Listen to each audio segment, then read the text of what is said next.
O relato a seguir é continuação do vídeo 0139/25. Relato terror, Calvário de um advogado. Se você não assistiu o vídeo anterior, não continue. Volte lá, assista, preste atenção nos detalhes, para depois prosseguir. Pois sem conhecer a parte 1, você terá grande dificuldade para entender a sequência. Relato 0140/25, Terror, parte 2, conclusão, Calvário de um advogado.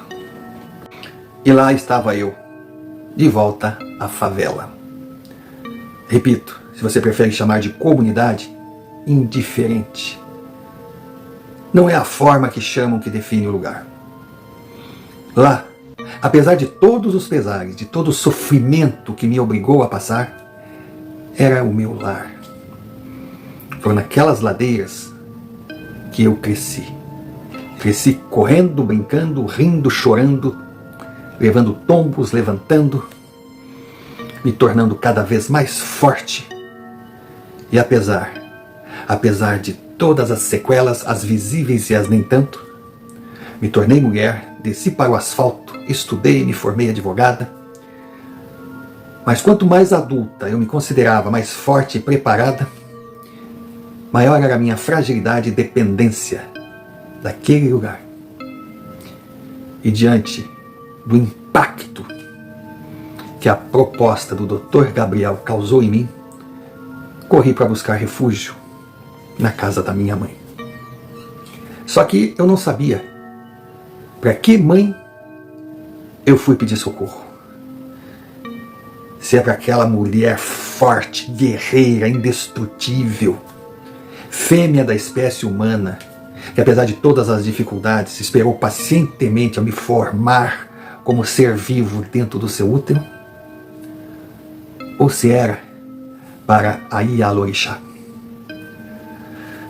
Talvez você que esteja me assistindo nunca tenha ouvido falar em Ialorixá.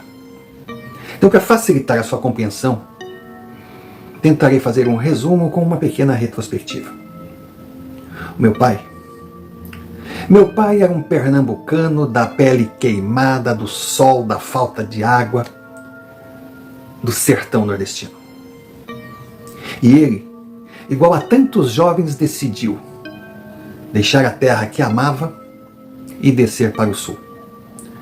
Quer dizer, se formos comparar, ele se viu na mesma situação que eu, que fui obrigada a abandonar o morro que eu amava, sempre amei, apesar de todas as dificuldades, injustiças e problemas, para descer para o asfalto buscando uma vida melhor.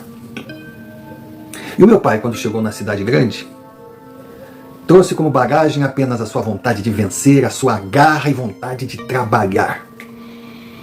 Ele queria trabalho e não ficava escolhendo o que fazer.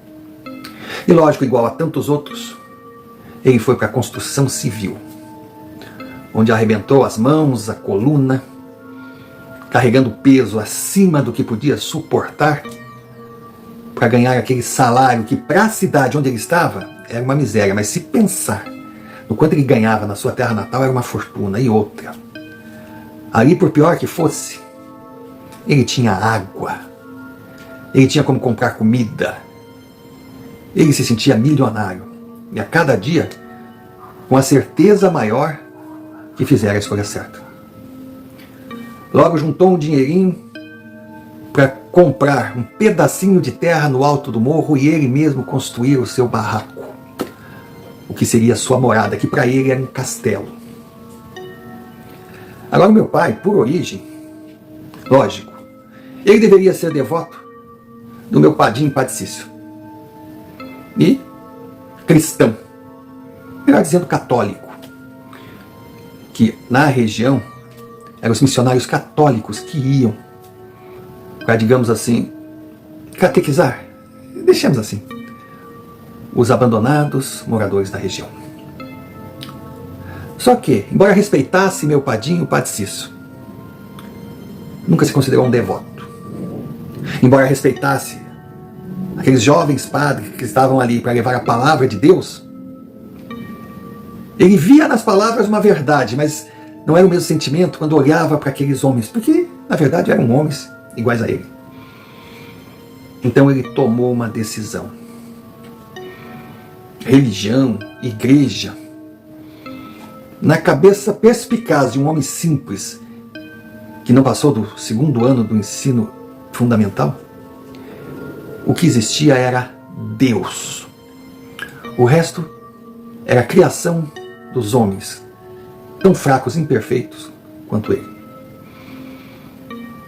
Santos, ele respeitava todos. Mas eu lembro quando ele me dizia que era bom ter só um Deus, porque esse era o verdadeiro, e também saía mais barato, porque se fosse comprar oferendas, prêmios, fazer homenagem para todos os santos que existissem, sairia muito caro. Então, esse era o meu pai. E depois que ele se estabeleceu, que ele foi morar naquele morro, que na época, segundo dizem, não era assim tão violento. Era um local de difícil acesso, era um local de pessoas de baixo poder aquisitivo, sem nenhuma estrutura dada pelo município, mas era uma verdadeira comunidade de gente boa, que trabalhava e tentava continuar.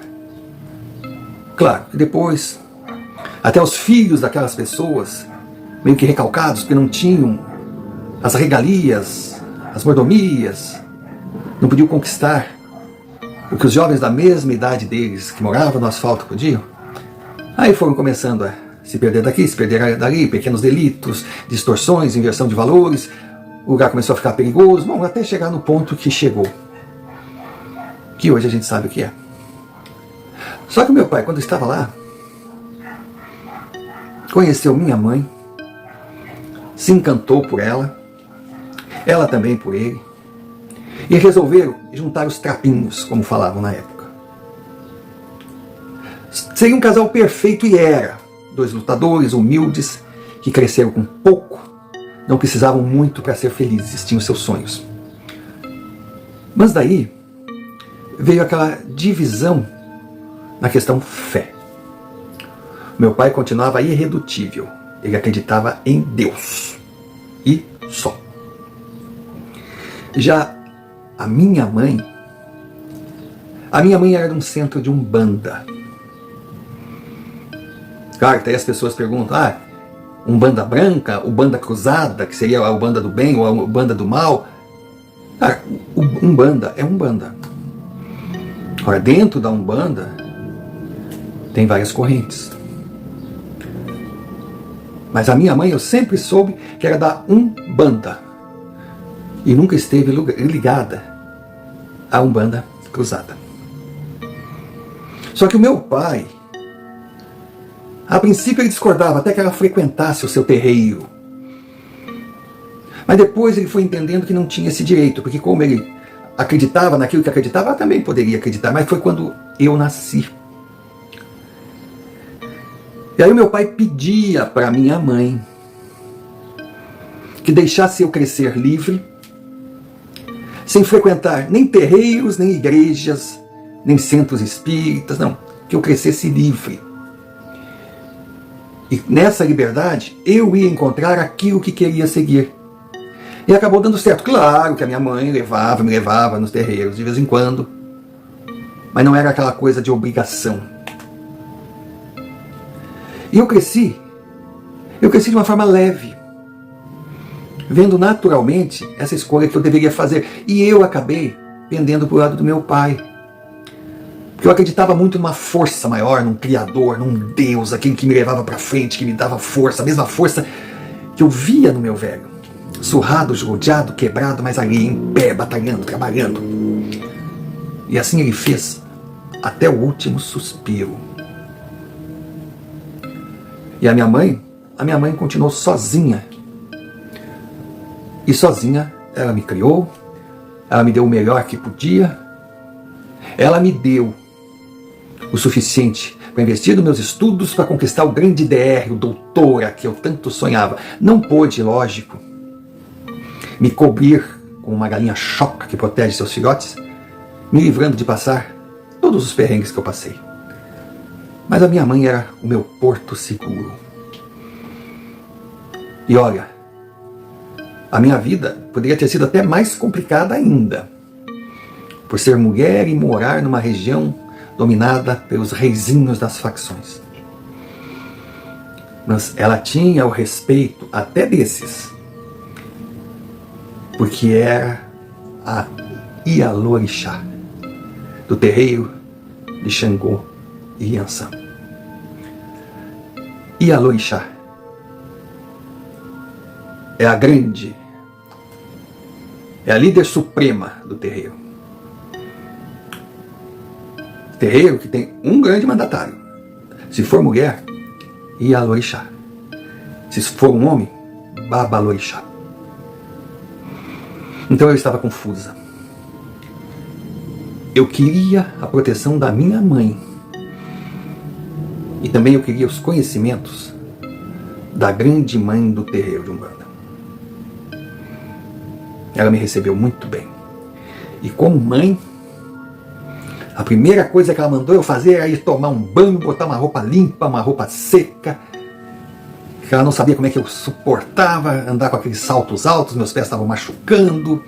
Que eu fosse colocar a roupa à vontade, eu entrei no meu quartinho, ali estava meu armáriozinho, a coisa mais linda do mundo, com as roupinhas ainda. Até com as minhas bonecas, elas estavam ali. Aí eu tomei meu banho, aí quando eu voltei eu não acreditei. Eu digo, ai meu Deus, eu estou em casa, que coisa boa. Tinha aquela pratada de arroz, feijão mexido, carne de panela, 2 ai ai ai desse tamanho. Ai ai ai, se você não conhece, é bife de zóio.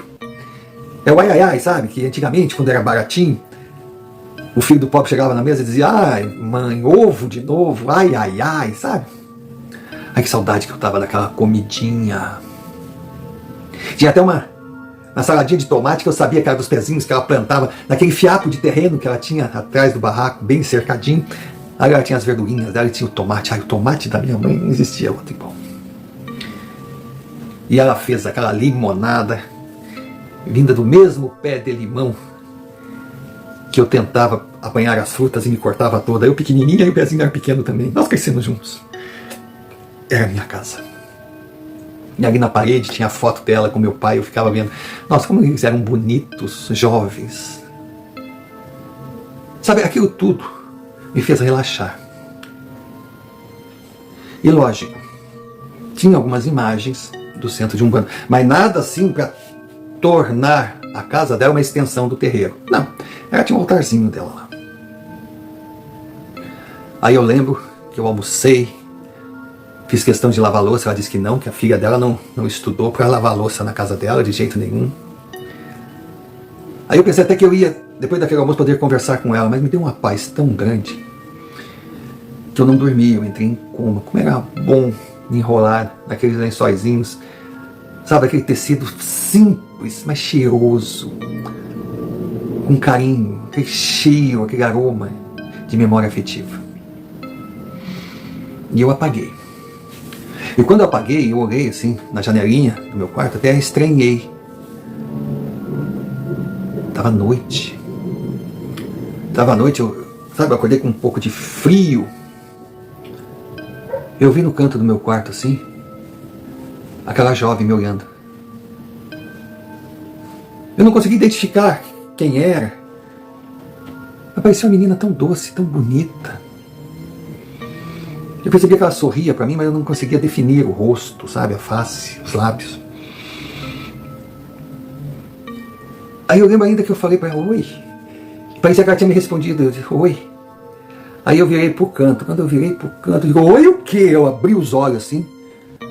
Eu dei um grito, não tinha mais ninguém ali. Aí eu meio que assustada, comecei a chamar a mãe, mãe.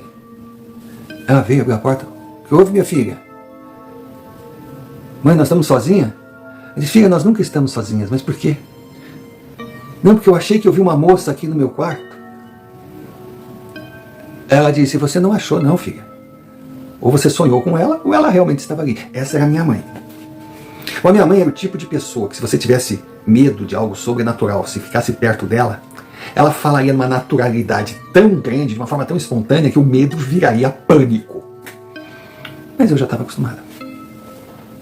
Aí eu levantei, claro, já era 7, 8 horas da noite, uma brisa de alto do morro, que a gente percebe assim, aquele ventinho, sabe, aquele barulho de noite, e de vez em quando um pá.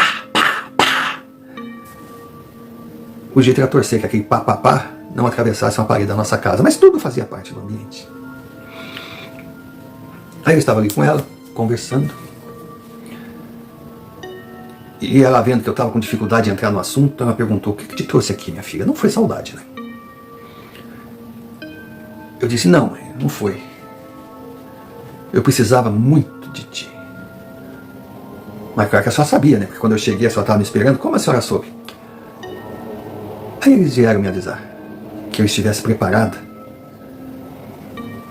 porque o meu fruto viria atrás da sua árvore, mãe. Eu tinha até medo de perguntar quem que apareceu para avisar. Claro que não era morador local. Aí ela me perguntou: o que te preocupa, minha filha?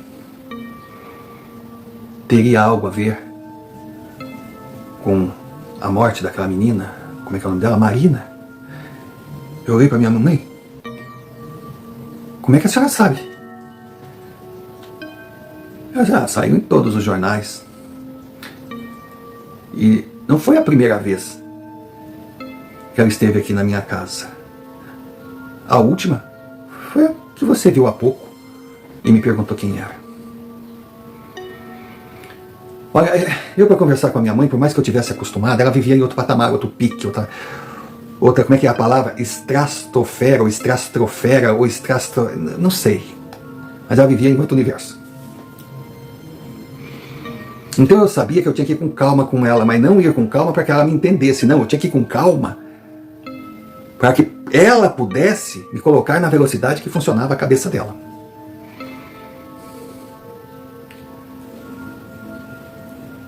Aí ela perguntou: tem algo a ver com o seu trabalho, né? Eu só pensava: quando é que ela vai errar uma? Eu digo: mãe, tem. Bom, você é advogada. Então, se tem algo a ver com o seu trabalho, não deve ser nada ligado à moça Marina. Porque agora ela não precisa mais de um advogado.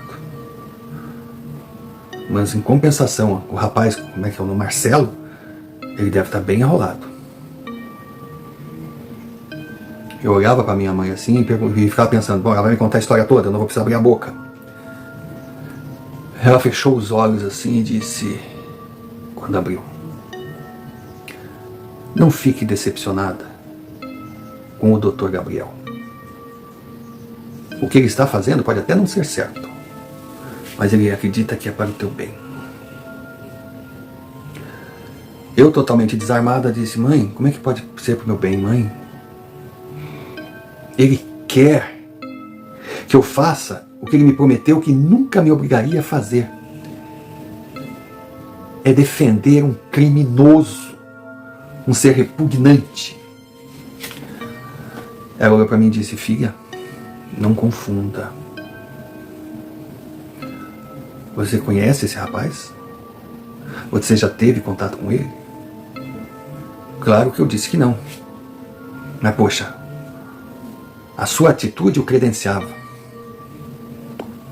Ela simplesmente disse: filha, não confunda um ódio sem razão de ser que você está sentindo por alguém que nem conhece com aquele ódio que você sentiu por todos aqueles rapazes que judiaram de você anos atrás. Não transfira para cima de alguém inocente esse sentimento negativo que até hoje você carrega. Foi quando eu falei para ela: mãe, ele não é inocente. Ele cometeu um crime hediondo, inaceitável. A minha mãe olhou, disse: filha, eu vou repetir uma frase que você me disse muitas vezes enquanto estudava, toda orgulhosa aqui nessa mesa, que todo mundo é inocente até que se prove o contrário. Aí eu meio que eu quis sair fora, mas mãe, a senhora tem assistido, lido o jornal, a senhora viu? Tinha câmeras, tinha testemunha. Ele estraçalhou aquela menina na frente de todos, mãe, aquele é um monstro.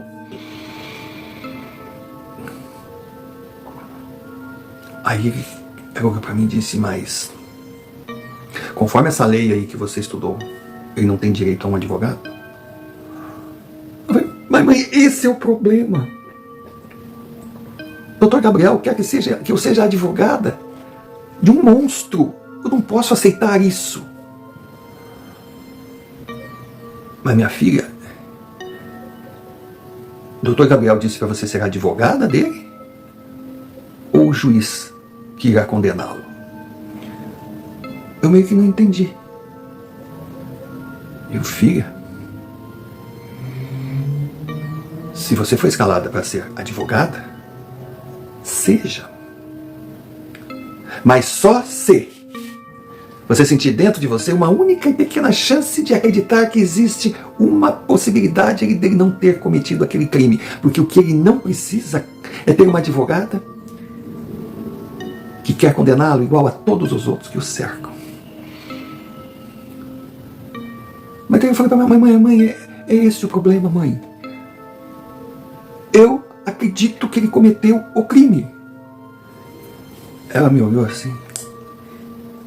É isso que essas faculdades formam?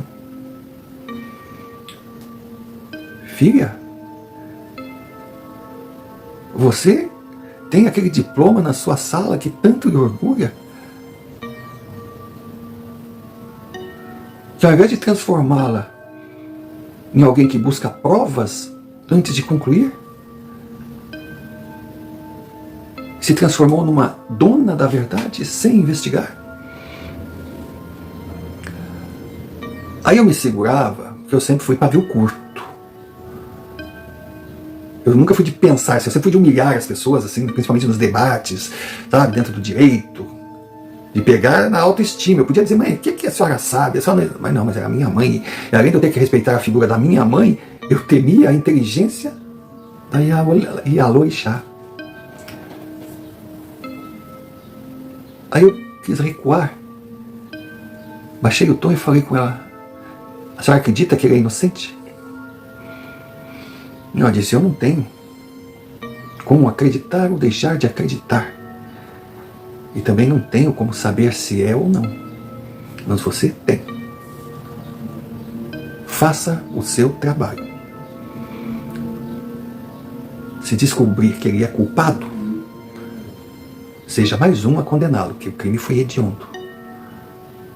Mas se ele tiver uma chance, você vai entender por que as pessoas têm direito a ter um advogado. Senhor Maio, eu teria outros pontos para colocar para ela, mas da forma que ela levantou e perguntou se eu queria uma rosquinha com chá, para mim estava dito, assunto encerrado. Vamos tratar de amenidades. Ela veio com a tal rosquinha. Ai, a rosquinha da minha mãe. Meu Deus. Aquela mulher fazia uma, sabe? A coxinha de galinha dela. Que durante muito tempo ela montou uma banqueta perto do asfalto. E aí, ali ela vendia suas coxinhas, vendia seus quibes, os seus risoles. Eu lembro, meu pai saía junto com ela. Ele carregava para ela um isopor gigantesco, ela passava a noite toda cozinhando, fritando aquilo tudo bonitinho, limpinho, guardanapinho, e até o ponto que eles autorizaram ela a ficar. Botava o banquinho dela e ali fazia o comércio dela, só voltava quando não tinha um salgadinho dentro daquele cesto, e a felicidade dela. E ela vendia bem, oxe, ela vendia bem. Teve até uma vez que eu quis brincar, mãe, é os teus orixás que fazem que tu venda tanto?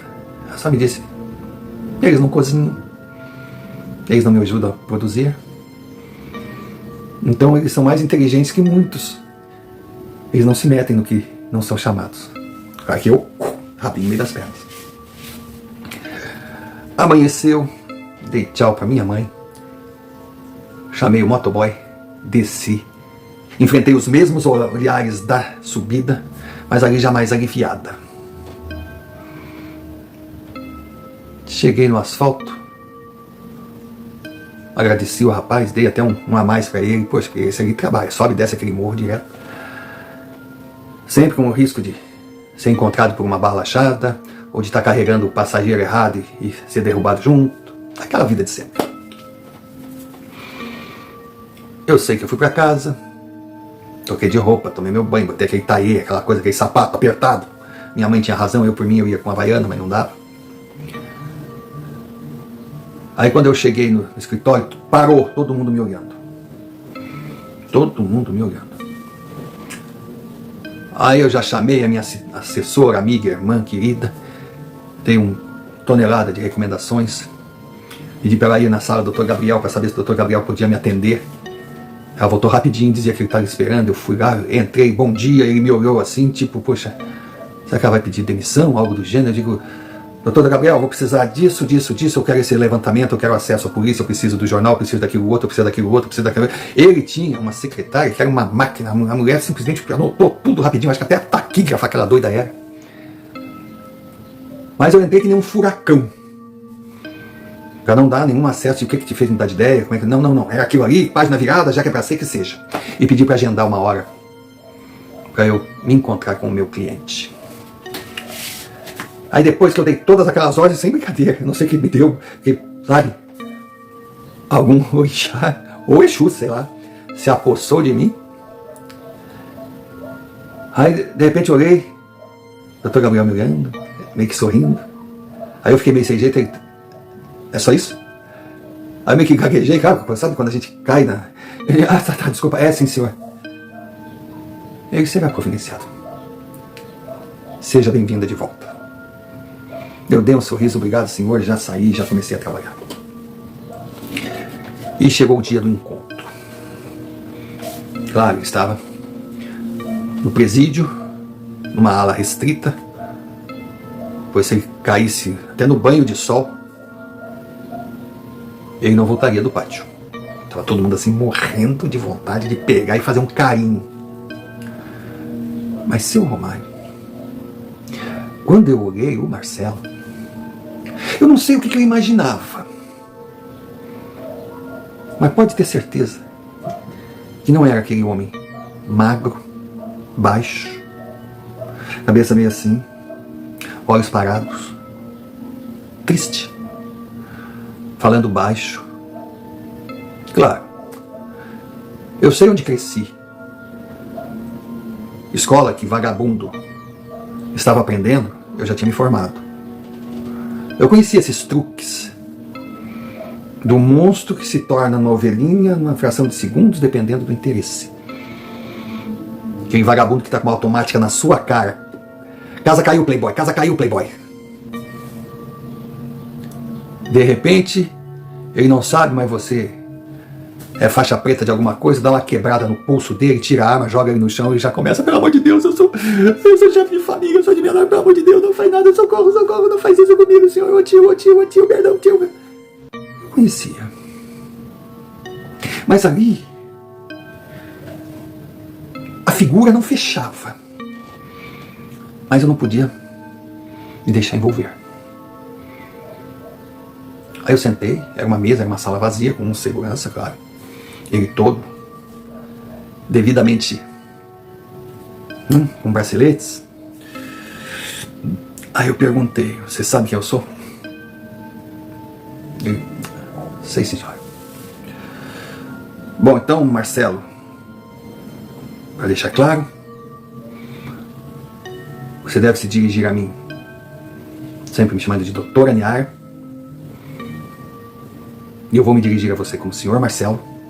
Estou aqui por questões estritamente profissionais, porque foi escalada.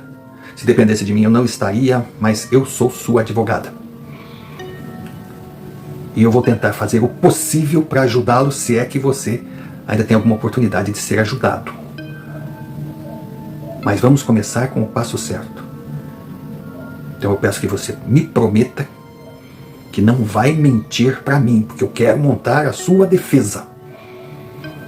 Não sei se vou conseguir inocentá-lo, absolvê-lo, mas se eu conseguir diminuir em um dia a sua pena, já será uma vitória nossa. Então eu posso contar com a sua honestidade? Ele disse, pode. Mas olhos parados, pode. Então se é para ser honesto, a senhora pegue essa sua arrogância toda e volte para o lugar que veio. Eu não pedi nenhum advogado. Eu sei qual é o meu destino.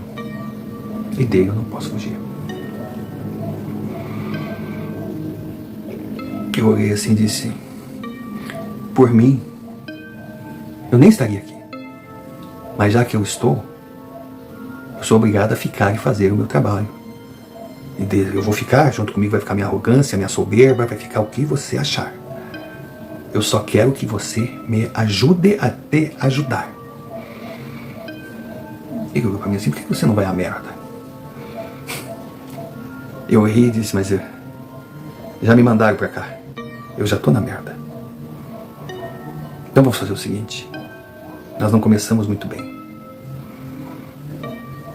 Eu fechei a minha pasta, guardei, chamei o guarda e disse, eu volto. Te dá um tempo pra pensar. Senhor Romário, eu saí de lá, mas com algo diferente dentro de mim. Não era pena, porque ele não me deu razão para ter pena. Não era empatia, simpatia, porque, poxa, ele me ofendeu até com uma certa classe, mas ele me ofendeu. Não era atendendo um pedido de ajuda, porque ele deixou claro que não queria a minha ajuda. Mas algo estava diferente. Dias passaram. Eu passava o dia todo dentro da minha sala, pesquisando aqui, pesquisando lá, fazendo pergunta aqui, fazendo pergunta lá. Aí voltei. Voltei, lá estava ele. Já estava com uma carinha, digamos assim, menos caída. Eu disse, pensou melhor? Ele me olhou só, já esteve presa? Eu falei, não tive essa sorte. Na faculdade nós não tínhamos esse estágio. Então se tivesse, saberia que o que a gente mais tem aqui é tempo para pensar. O que de fato a trouxe aqui? Mas por favor, não minta para o seu cliente. Senhor Romário, eu falei tudo. Mas tudo. Ele ouviu. Acho que eu fiquei uns 15 minutos falando. Ele agradeceu a minha honestidade e disse, agora sou eu que peço que a senhora se retire e volte outro dia. Que eu quero ter um tempo para mim. Não discutir. Só que eu falei para ele, essa brincadeira de vamos pensar, vamos sair, tem que ir rápida, porque logo o senhor estará na frente do homem da caneta. Porque o seu processo, devido a essa comoção toda, ele não vai ficar na fila não. Fui. E voltei. Aí ele chegou, sentou, bom dia, doutora. Eu disse, bom dia. Eu aceito a sua defesa. Aí eu olhei para ele, já é um bom começo. Promete falar a verdade para mim? Aí ele falou, você está dizendo que aceito a senhora como minha advogada? É porque eu aceito as regras também. Aquele homem, de repente, me parecia mais inteligente do que eu pensava. A princípio, eu achei que era um pobre coitado, mas não era um pobre coitado. Ele tinha um certo estudo. Mas eu levantei o seu currículo. Ele era um trabalhador braçal, né? Então estaria eu na frente de um autodidata? Aí eu falei, não, mas que bom. Aí uma curiosidade de mulher, posso saber o que o fez mudar de ideia? Ele simplesmente olhou para mim e disse, pode ter certeza que não foi a sua conduta, não foi sua forma de expressar, não foi seu vestido bonito, ou seu narizinho em pé, dizendo frases decoradas. Bom, eu devia estar vermelha, porque eu comecei a sentir a cara quente. Eu só aceito, só resolvi aceitar, porque a senhora é filha de uma Ialorixá. E quem sabe, a senhora, a sua mãe, Oxum, Yansan e todos os orixás poderão me ajudar a ter paz. Senhor Mário, sabe quando a gente estica assim? Eu só queria que ele concluísse.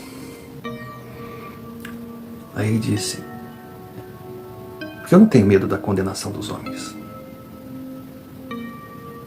Não. Eu quero apenas voltar a ser eu. Me livrar desse encosto maldito, esse monstro que me usou para cometer aquele crime hediondo. Eu olhei nos olhos dele e perguntei: do que você está falando? Ele disse: eu não acredito, sendo você uma herdeira natural da sacerdotisa, não tendo olhos para enxergar o óbvio. Senhor Romário, quando ele falou aquilo, ele começou a se contorcer. Ele começou, sabe? O guarda que estava ali meio que quis. Eu disse: por favor, não faça nada. Ele se contorcia. Quando eu olhei na parede atrás dele, eu vi aquela sombra gigantesca. Um cheiro horroroso tomou conta da sala enquanto ele fazia.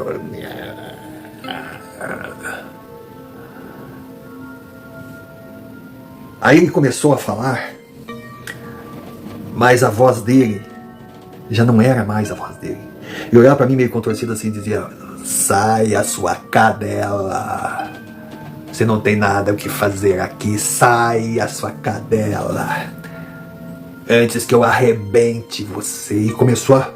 Mas era uma força descomunal naquelas algemas, que eu olhei aquilo. O guardinha já pegou a arma. Eu digo: pelo amor de Deus, não faça nada. E de repente eu vi aquela imagem, aquela criatura. Eu já tinha visto outras vezes. Ela era linda, ela era branca, ela trazia paz. Ela parou do meu lado, meio que colocou a mão assim no meu ombro, enquanto aquela coisa... mas eu via que a força dele já não era tanto, já, sabe? Ele não tinha força para chegar e ele fazia...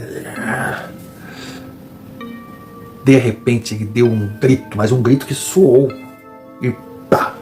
Marcelo caiu. O guardinha estava assim, ó. Aí claro que aquilo que a gente estava fazendo estava sendo transmitido ao vivo para outra sala. Aí veio todo mundo. Aí de repente eu olhei para aquele guarda e perguntei para ele: o que você viu? Ele estava nervoso, ele estava acabado. Aí veio um homem de terno, gravata e coisa. Disse: não, leve para lá, ele não está conseguindo falar, está em estado de choque, coisa. Aí ele se apresentou, ele era um dos diretores da penitenciária. Aí pegaram o Marcelo, levaram ele embora para a cela. Aí eu saí de lá daquele quarto, aquele local, aquela sala de entrevista, sei lá como é que chama aquela porra, eu já não sabia mais nada. Aí fui na sala desse diretor. Ele perguntou o que tinha acontecido ali. Foi daí que eu perguntei: vocês estavam no monitor, o que vocês viram? Não, nós não vimos nada, nós vimos simplesmente aquele louco se contorcendo, tentando agredir. Se não fosse a presença do segurança, ele poderia ter matado você. Esse homem é um louco.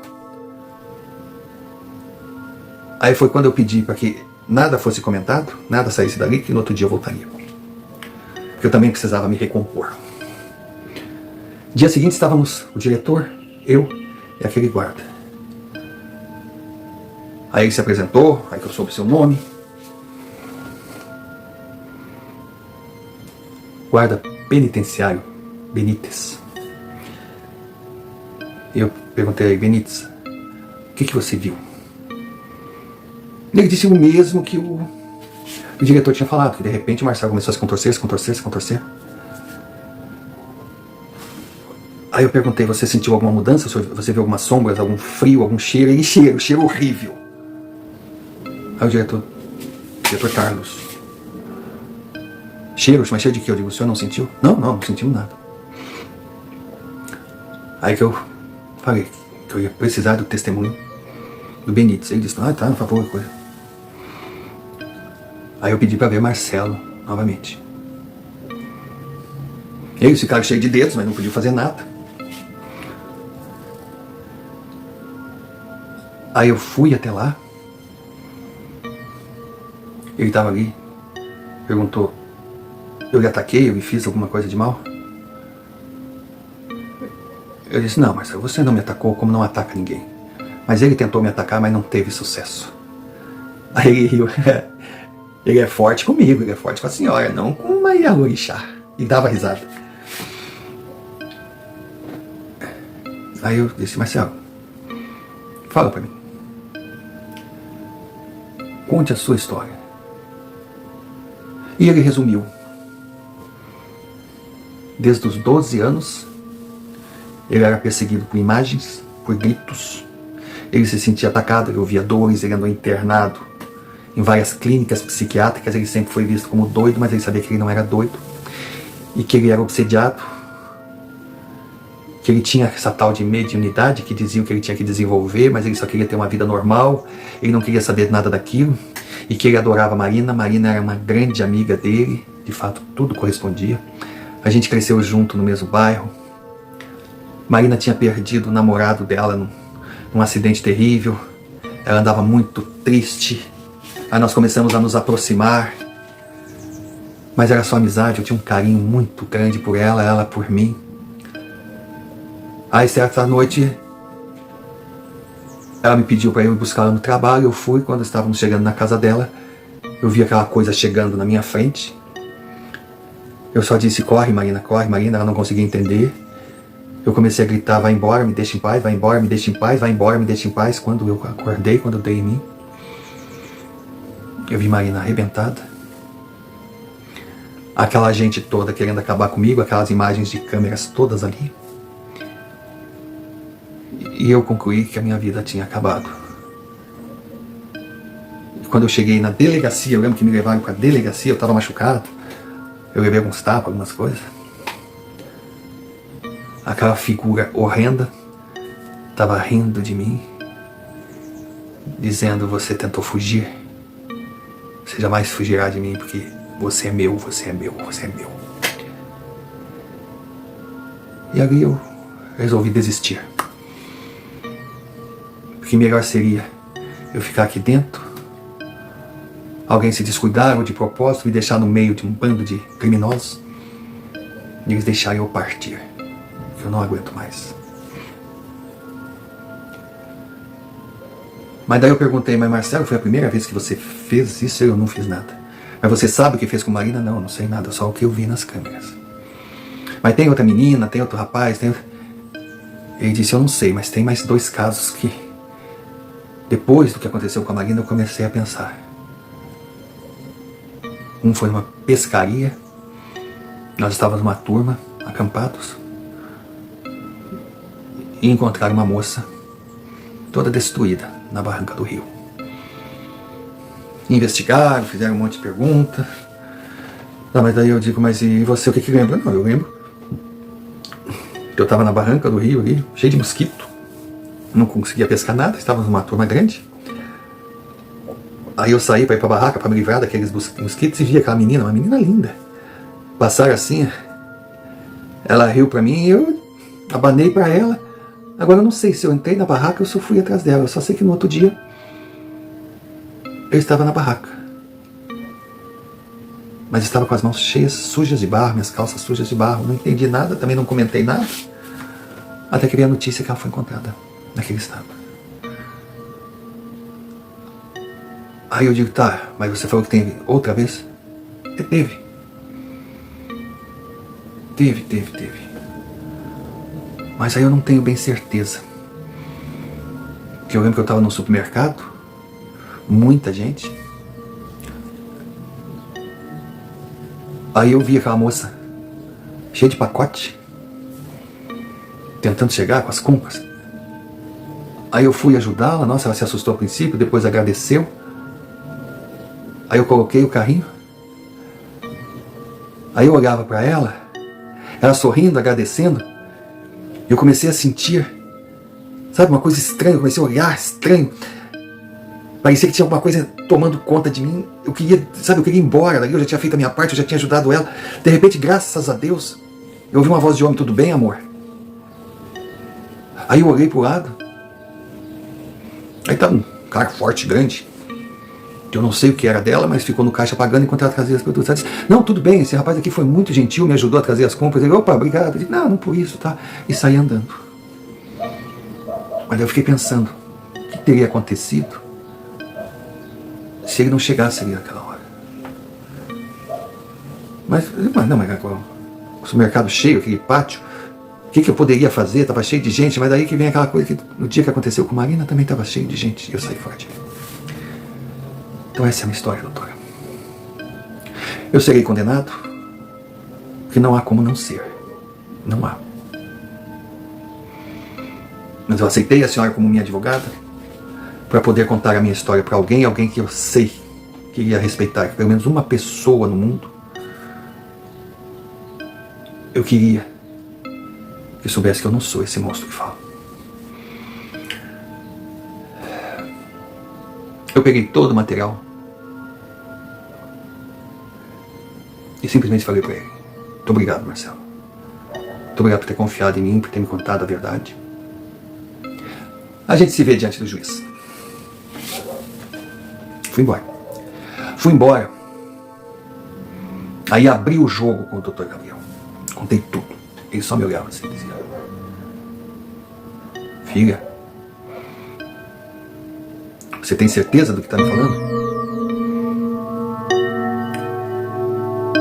Eu disse: tenho.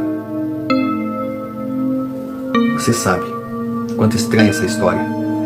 E o que custaria para o escritório entrar com uma versão dessas? Eu digo: eu sei, sim, senhor. Então, doutora, você acha que o seu cliente não matou aquela menina? Eu olhei para o Dr. Gabriel e falei: eu tenho certeza, Dr. Gabriel, que embora tenha sido ele que cometeu o crime, Marcela é inocente. O Dr. Gabriel olhou para mim e disse: que bom, minha filha. Que bom que você entendeu o quão complexa é a nossa profissão. E por que todos têm direito à defesa? Porque, por mais impossível que possa parecer, existe sim uma chance de todos os fatos e provas estarem errados e o acusado ser inocente. Então, advogado nenhum deve defender alguém tendo certeza da culpa desse alguém, mas tem obrigação de fazer tudo por ele enquanto existir o benefício da dúvida, por menor que seja. E aí ele me olhou e disse: e agora? O que você pretende fazer? Eu disse: eu quero que o senhor marque uma reunião antes do julgamento, com a presença do juiz, do promotor, dos diretores da penitenciária e de Marcela. Aí ele olhou para mim: mas isso é praticamente impossível. Aí eu falei: é bom o senhor entender o que significa ser um advogado. Porque enquanto existir o praticamente, nós estamos falando do improvável, não do impossível. O senhor me deu esse trabalho. Eu aceitei e quero fazer a minha parte, mas eu preciso da sua ajuda. O senhor Romário passou uns dias, ele falou que conseguiu, a duras penas. E o encontro seria no fórum da cidade. Local reservado, longe da imprensa e muito bem vigiado. Foi quando eu resolvi dar um pulinho na favela e conversar com a minha mãe.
Eu, Dr. Gabriel Benites, o guarda penitenciário, o diretor da penitenciária, Marcelo, minha mãe, uma meia dúzia de guardas fortemente armados. Então todos nós estávamos ali, em volta de uma mesa. Chegou o Marcelo, sem saber o que estava acontecendo, algemado, com 2 guarda-costas. Aí eu levantei, olhei para ele. Tudo bem? Ele, tudo bem, doutor. Eu disse, está preocupado, está com medo? Não, senhora, eu acho que se a senhora está aqui, algo deve acontecer, né? Confia? Ele disse, doutor, o que vier se não for lucro, prejuízo não será, não tem mais nada a perder. Daí eu disse para ele, então, por favor, deixe rolar, tá? Ele tá. Foi quando eu pedi que tomassem providências para colocar mais algemas, mais ferro para prendê-lo de todas as formas, junto à mesa. O juiz só olhava, o promotor também. O que está acontecendo aqui? O doutor Gabriel só dizia, deixa a moça trabalhar.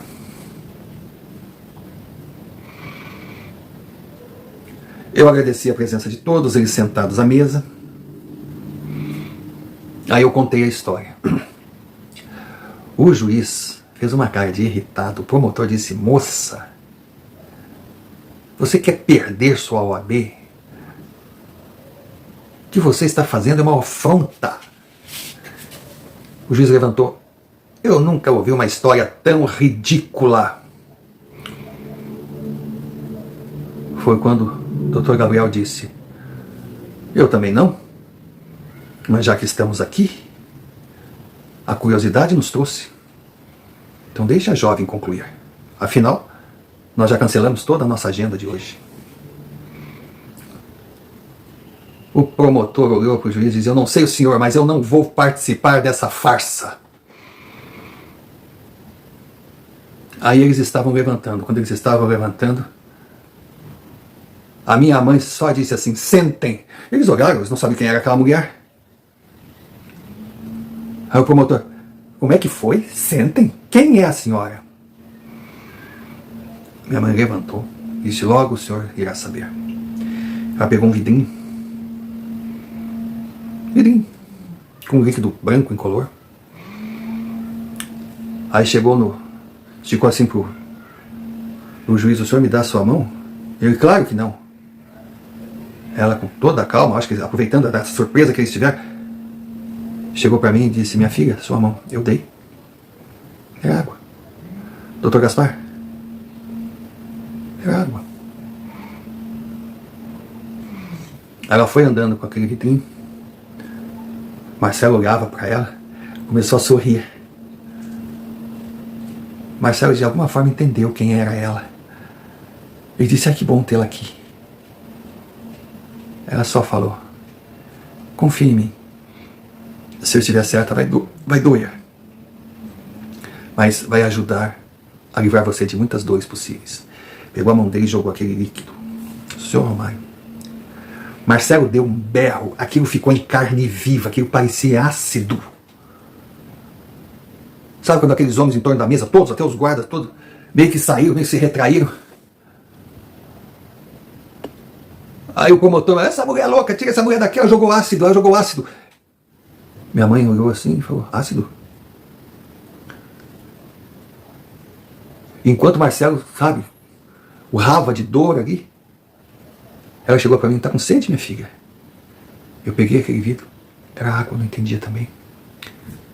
De repente, Marcelo começou a se revirar todo. Ele começou a fazer força naquelas correntes, fazer força. Começava a se contorcer. Ele dizia coisas horríveis, mas numa voz monstruosa, veio aquele cheiro de podre.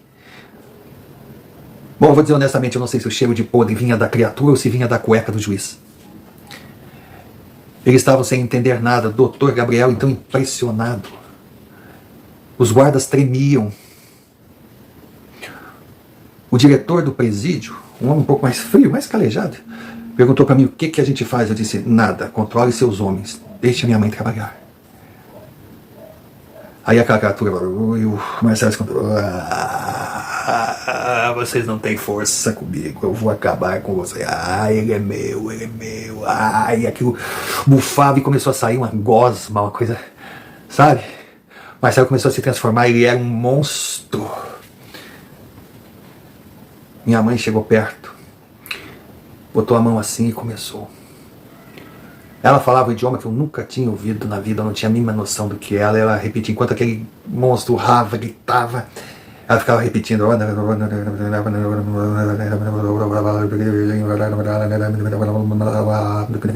E aquele homem urrava, e ela, quanto mais aquele homem tentava, mais ela falava, mais fé ela tinha. Começou a surgir algo branco em torno dela, uma espécie de capa, de aura, era uma coisa. Minha mãe começou a crescer, e começou o corpo de Marcelo, parecia que ia se dissolver, era uma coisa doida, uma coisa absurda. De repente, seu Romário, da parede começaram a surgir. Eram criaturas de luz. Era uma coisa grande, era uma coisa gigantesca, era uma coisa. Aqueles homens ali dentro estavam gelados e eu também estava gelada. Até o diretor do presídio, até o doutor Gabriel, estávamos todos ali sem saber o que fazer, aquela coisa. Foi quando minha mãe dizia: vá, seu lugar não é aqui, você não deveria estar aqui, você não deveria estar aqui. E a gente ouvia aqueles seres todos. De repente uma coisa, uma espécie preta, uma coisa foi saindo do corpo do Marcelo, aquela coisa era horrível, a gente olhava aquilo e não acreditava. E foi saindo e ficou atrás dele, assim, ficou chegando perto da parede e fez um grito horroroso, começou a voar papel, começou a virar cadeira, quadro, começou a voar tudo, nós mesmos caímos no chão. De repente, tudo parou. Parecia um terremoto. Parecia um terremoto. Estávamos uns sentados, outros deitados, uns apavorados, outros cagados. Todos os guardas pareciam crianças assustadas. O doutor Gabriel olhava para mim, eu olhava para ele. Minha mãe estava ali, calma. Aí os outros homens levantaram. Aí o juiz chegou para minha mãe: senhora, o que aconteceu aqui? Para mim nada de novo, a não ser que esse era mais teimoso que os outros. Ela virou para mim e disse: filha, não se preocupe comigo, eu estou indo embora, eu estou precisando descansar. Aí o doutor Gabriel falou: não, mas se a senhora quiser eu peço para o meu motorista levar a senhora aonde for.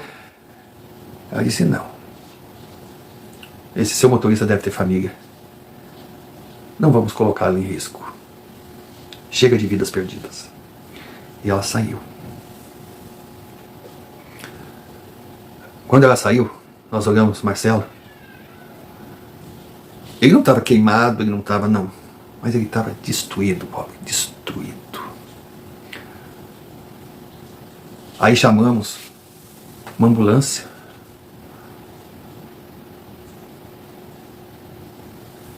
A minha mãe tinha dito para dar água para ele, podia dar água, que aquela água que ela serviu era benta, era uma água diferente. Ele podia dar uma água normal, mineral para ele, que ele ia precisar se hidratar. E antes de fechar a porta, ela simplesmente falou: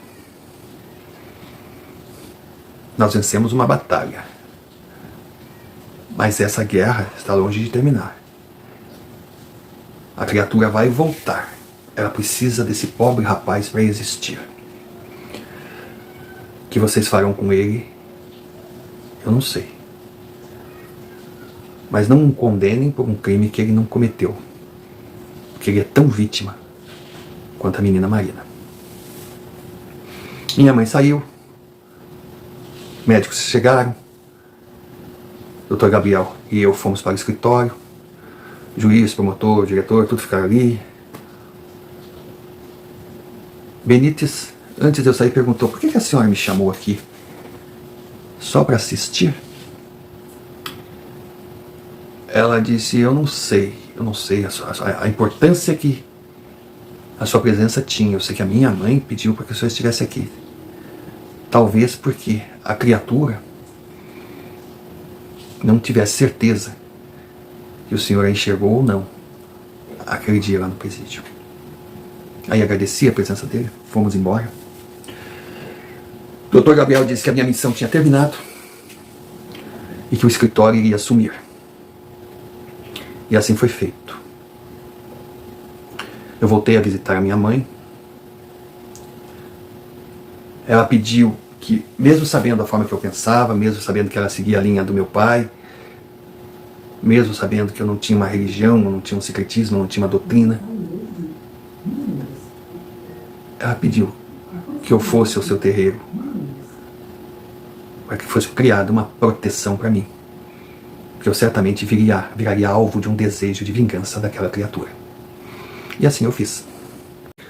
Claro que eu atendi o pedido da minha mãe, participei de todas as cerimônias do terreiro, fizeram trabalho de limpeza, de proteção em mim. O doutor Gabriel, a conselho da minha mãe, porque eles entraram em contato, me deu 15 dias de férias para que eu não ficasse lá no escritório, porque tínhamos que esperar o rescaldo, como ela dizia. Aí depois que ela disse que eu estava limpa, que eu seria o principal alvo, caso existisse uma intenção de vingança, os outros que participaram estavam livres, não tinha problema nenhum, aquela criatura não tinha poder para chegar a nenhum deles. Mas claro, Marcelo para ela era um portal aberto. E logo ela conseguiria voltar. Então que ela comentou também comigo que acertou o que Marcelo precisaria para ter uma chance, para ter justiça. Não me adiantou nada, o Dr. Gaspar me chamou depois da volta das minhas férias. A rotina continua.